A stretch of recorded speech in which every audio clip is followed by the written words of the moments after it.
Yes. और देख लेते हैं दोस्त क्या क्या आया हुआ है। सर आज तो लंका लगा दी आपने, छी छी लानत है मुझ पे। आए समोसा रावत, ये क्या बात हो गई? मतलब मैंने क्या किया है? बढ़िया ही तो पढ़ाया है यार, बहुत अच्छे कॉन्सेप्ट दिए हैं, अच्छे सवाल हुए, मतलब ये तारीफ है कि क्या है? मतलब मुझे समझ में नहीं आया। समोसा मेरे भाई हफ्ते में चढ़ जाना, मुझे बड़े पसंद हैं समोसे, है ना? ऐसे मिक्स्ड चटनी में डुबा कर जो है रिजल्ट सेलिब्रेशन पर दिख में जाना भाई आसपास। आज तो लंका लगा दी आपने, छी छी लानत है मुझ पे। अच्छा ओके, तुम पे लानत है ना, हाँ फिर ठीक है, मेरे तक नहीं आनी चाहिए। हाँ फिर ठीक है, बढ़िया कर रहे हो तुम, है ना? इतना सेल्फ अवेयरनेस होनी चाहिए जीवन में। ठीक है, आज sir you have cracked many exams with good rank, the most important thing that you follow. Krish भाई खेला जाए इस पे थोड़ा, आइए मेन बात बताऊं, बहुत मेन बात बताता हूं। whenever you give any examination, please try to understand the temperament of examiner, please try to understand the syllabus of that exam, and please try to follow up the most standard resources। ये तीन चीजें अगर आपने crack कर ली, आराम से सुनना कि गुरुजी क्या कह रहे हैं। पहली बात मैंने कही द टेम्परामेंट ऑफ पेपर, कि ये पेपर क्या डिमांड करता है। जैसे आपसे जो डिमांड है वो है 11वीं 12वीं की नॉलेज। दूसरी इंपॉर्टेंट चीज है एग्जाम का सिलेबस, जो कि एकदम फिक्स्ड है, कोई भी चीज सिलेबस से बाहर उठकर नहीं आती, और जो सिलेबस से बाहर आएगी वो भारत के हर बच्चे के लिए बाहर आएगी, सिर्फ तुम अकेले खास नहीं होने वाले। और तीसरा है मेरे भाई रिसोर्सेज, यानी मैं मिनिमम रिसोर्सेज को बार बार पढ़ूं, ना कि बहुत सारी रिसोर्सेज पे कूदूं। जैसे अगर मैंने आपको कह दिया है कि मेरा कंटेंट आपके लिए एम्पल है, तो आप मेरे ही कंटेंट को, सिर्फ मेरे लेक्चर्स को, मेरे नोट्स को, मेरे क्वेश्चंस को जो मैं करा रहा हूं, हम जो टेस्ट करा रहे हैं यहाँ पे कंडक्ट, उन सारी चीजों को अगर पढ़ गए आराम से 5-6 बार, आपके नंबर पक्का आएंगे। हो ही नहीं सकता कि आपके नंबर ना आए। और मेरे भाई यहां पर अगर मैं कह रहा हूं कि एग्जाम का सिलेबस भी बहुत लिमिटेड है, you are giving an examination जो कि बहुत इजी टू क्रैक है, आई एम रियली सॉरी, हो सकता है मुझे इस बात पे गाली पड़े, पर जो सच है वो सच है। आप ऐसे भी एग्जामिनेशन दोगे आगे चल के जिनका कोई फिक्स्ड सिलेबस नहीं होता, जहां एकदम सागर जैसा सिलेबस है। आप जो पेपर देने वाले हो, it has very fixed syllabus. Master ये भी बता सकता है कि कौन से टॉपिक से क्वेश्चन आएगा और कौन से टॉपिक से क्वेश्चन नहीं आएगा, और वो सही भी निकलते हैं। मैं आपको एंड में, जब हमारा सिलेबस कंप्लीट हो जाएगा, 1000 क्वेश्चन यूट्यूब पे सॉल्व कराऊंगा, और मैं गारंटी कह रहा हूं 1000 में से 100 क्वेश्चन लड़ेंगे, हर साल लड़ते हैं यार, कोई बहुत बड़ी बात थोड़ी है नीट का पेपर गैस कर देना। आप खुद बताओ यार, मैं इतने सारे क्वेश्चन सॉल्व कराता हूं, आपको नहीं लगता हमारे सारे क्वेश्चन में से पेपर बैठ जाएगा? तो खुद बताओ, एक बार दिल से बताओ, क्या आपको लगता है मैं ऐसे ही हवा में बातें कर देता हूं कि भाई मैं जो पढ़ा रहा हूं उससे पेपर आ जाएगा?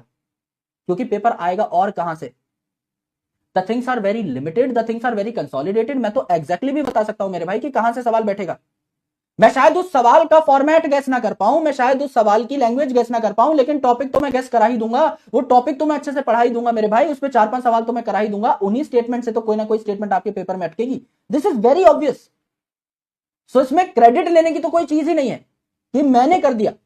Everyone can do this because there is very consolidated syllabus. कोई भी टीचर आएगा, कोई भी पढ़ाएगा, 1000 सवाल 2000 सवाल लेके आएगा, आराम से पेपर बन जाएगा मेरे भाई। तो यू आर वेरी फॉर्चुनेट कि आप एक एग्जाम दे रहे हो। अब यहां पे आपका जो गेम है वो कहां पर आकर बैठ जाता है मैं बताऊं?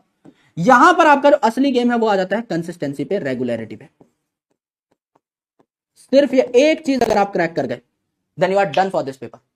सिर्फ एक चीज, रेगुलरिटी। क्यों? क्योंकि आप में से कई बच्चे ऐसे हैं, आप खुद, आपको बुरा लग जाएगा, मैं माफी चाहता हूं एज अ बड़ा भाई, कई बार हार्श होना मेरे लिए बहुत जरूरी है, आराम से सुनना। कई बार आपको ऐसा लगेगा कि आप खुद की भी बात नहीं सुन पा रहे हो। This is a harsh truth. एक ऐसा शरीर जिसके मालिक हो आप, you own your brain, you own your body. लेकिन आज सुबह अगर आपने सोचा कि आज आप 10 घंटे पढ़ोगे, ऐसी कई रातें होंगी, ऐसे कई दिन होंगे, साल में ऐसे 100 दिन होंगे जब आप खुद की ही बात पे अमल नहीं कर पाते। When you can not commit to what you have thought for yourself. आपने जो सोचा वो आप कर ही नहीं पाए। ऐसा बहुत जेनेरिक लोगों के साथ होता है। जो इस ट्रैप से बाहर निकल गया, जिसको पता है मेरे पैर में दर्द है, मेरे हाथ में दर्द है, मेरे सर में दर्द है, मुझे बुखार है, जो अपनी चीजों को प्लान्ड वे में डेली बेसिस पे, चाहे कम ही पढ़ ले लेकिन डेली बेसिस पे जो who is able to show up, जो इस रेगुलरिटी को मेंटेन कर गया, जो इस कंसिस्टेंसी को मेंटेन कर गया, पढ़ तो सारे ही लेंगे। यहां पे कितना बच्चा बैठा हुआ है, एक बार लाल कलर का दिल जो है ना उसको एक बार ऐसे टैप करो, अभी 50,000 लाल कलर के दिल आपको देखने को मिल जाएंगे। इतना बच्चा बैठा है यहाँ पे, और सबको सेम ही चीज पढ़ा रहा हूं मैं। आपको लगता है सब बच्चों के सेम मार्क्स आएंगे? What is the difference?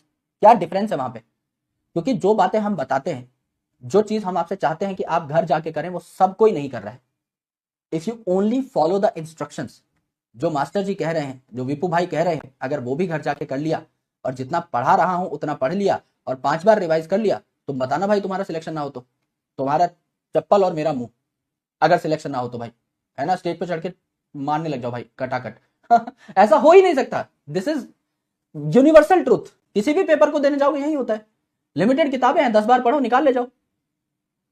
कोई एक्स्ट्रा तरीका थोड़ी है। You need not to become extravagant कि भाई मैं इतना भयंकर एकदम एक्स्ट्रा ऑर्डिनरी कुछ कर दूं कि तब जाके मेरा सिलेक्शन हो जाए। अगर आप 365 दिन पढ़ भी गए जितना पढ़ाया जा रहा है, you are more than done for your selection, trust me on this. क्योंकि लगभग 99% बच्चे ये भी नहीं कर पाएंगे, ये हो ही नहीं सकता।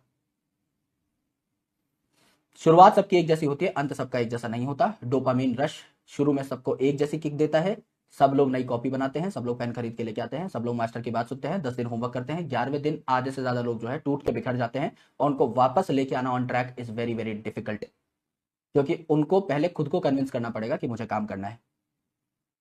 और ये जो सेल्फ कन्विंसिंग वाला पार्ट है ना, ये बहुत मुश्किल होता है, क्योंकि अधिकतर लोग अपनी गलती को एनालाइज ही नहीं करना चाहते।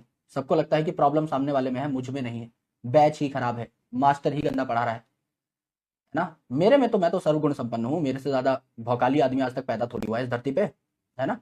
मैंने तो अवतार लिया है, पैदा थोड़ी हुआ हूं। तो जो आंख मीच कर अपनी गलती एनालाइज नहीं कर सकता वो सुधार भी नहीं सकता। सुधरना है तो पहले क्लेम करना पड़ेगा कि गलती हो गई है।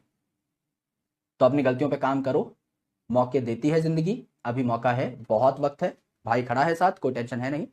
लेकिन जिस दिन काम करने लगे, जिस दिन सच में पकड़ लिया कि हाँ दिस इज माय प्रॉब्लम, ये मेरी प्रॉब्लम है, उस दिन उखाड़ ले जाओगे भाई। जहां प्रॉब्लम दिखना बंद हो गई वहां फिर समझ लो भाई there is no growth potential. जिसने आपने ये मान लिया ना, जिसने अपने आप को कि भाई मैं तो बेस्ट हूं, आई एम 100% मुकम्मल आदमी हूं मैं, इससे ऊपर कुछ नहीं हो सकता, बस भगत सिंह और कलाम साहब के बाद मैं ही हुआ हूं धरती पे नया एक विशेष प्राणी, फिर उसमें there is no scope of improvement. वो अपने आप को बेस्ट समझ के बैठ चुका है, उसको लगता है इससे ऊपर कुछ नहीं, तो वहां फिर आप कुछ नहीं कर पाओगे। It is important to understand your mistakes, और वो हर उम्र में हो सकती है। मैं भी अंडरस्टैंड करता हूँ इस चीज को, है ना, मैं समझता हूँ भाई।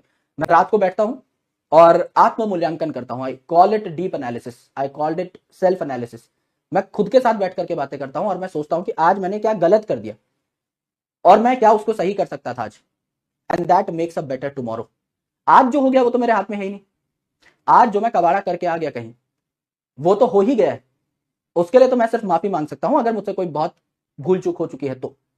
लेकिन कल मैं वो गलती ना करूं, ये हमेशा मेरे हाथ की बात है भाई, ये मैं किसी और पे नहीं टाल सकता, ये मेरी ही प्रॉब्लम है। I need to understand that, I need to fix that if I need to become a better person. Otherwise भाई जिंदगी तो कट ही जाएगी भाई। कुत्ता बिल्ली भी जी रहे हैं जो सड़क पे, जो पाइप में सो रहे हैं मस्त आराम से, कोई ना कोई आके रोटी पानी डाल ही दे रहा है, जिंदगी तो सबकी ही कट जाएगी। काटनी कैसे है ये हमेशा तुम्हारे हाथ में भाई, है ना। And life is too small to die ordinary. आम आदमी के तरीके से मरने के लिए जीवन बहुत छोटा है मेरे भाई, कुछ खास तो बनना पड़ेगा हमें, है ना। मैं भी लगा हुआ हूं तुम्हारे सामने, तुम देखते हो मैं you have seen me grinding hard, you have seen me hustle hard all day long. तो ये तुम्हारी भी रिस्पॉन्सिबिलिटी है भाई कि आम जीवन जी के तो ना मरे, कम से कम कुछ तो खास करें, किसी और की नजर में खास बन जाए, है ना। अब तुम मुझसे इतना प्यार करते हो, तुम्हारी नजर में मैं खास हूं, मेरे लिए यही जीत है। अब तुम भी किसी की नजर में तो कोई वैल्यू बिल्ड करके खास बनोगे ना, किसी की नजर में तो आपको भी सितारा बनना है, तो उसके लिए काम तो करना पड़ेगा। सो ग्राइंड। बहुत ज्यादा ज्ञान हो चुका है आज के लिए, इसलिए मुझे अलविदा कहना पड़ेगा तुम्हें।